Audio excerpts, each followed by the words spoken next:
Hi guys, this is Layla. I'm going to show you how to make M&M chocolate cookies.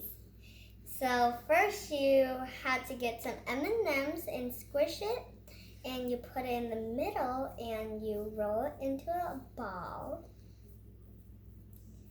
And then you're going to put it right here. And then you can make another one if you want to, because I'm going to make some yummy cookies. Okay, put some right in the middle, right there. Gonna get some chocolate ones right there. Put some in the middle, right there. Like that. Roll into a ball. And then stick it far away from it. We don't want it to go next to each other.